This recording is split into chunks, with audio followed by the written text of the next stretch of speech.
As an only child, she says, she gradually closed herself off to the rapidly changing environment. Her parents were worried, so they called in psychiatrists, psychological counselors, and various private tutors in an attempt to cure her. But she never spoke a word to any of them. She was exhausted, and her parents were at their wits' end.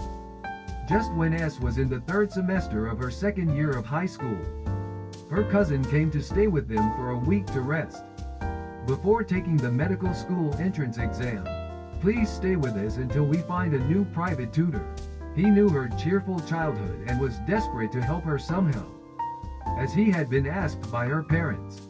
And he also felt that if he could cure her illness, he would be confident in his ability to be a doctor.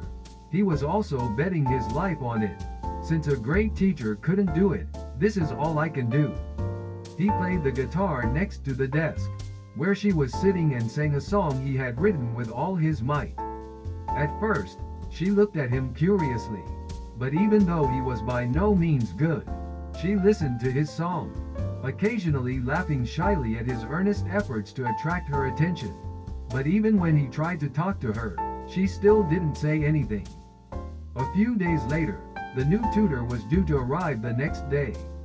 In the end, exhausted and despairing of not being able to do anything, he said, "I can't do this. Hey, bring me some alcohol."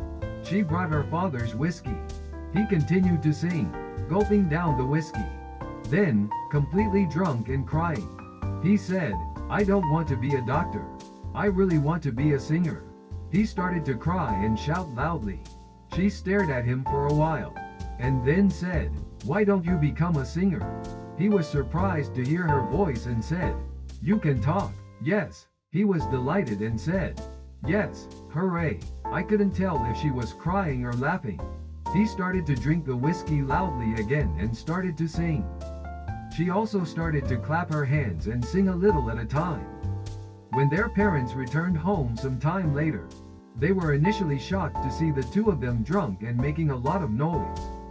But they were more impressed by how happily Mr. S was singing. It was the first night. The family was surrounded by smiles in over a decade. After that, Mr. S seemed to become unbelievably cheerful. This gave him a strange boost of confidence. In the following spring, he was accepted into medical school.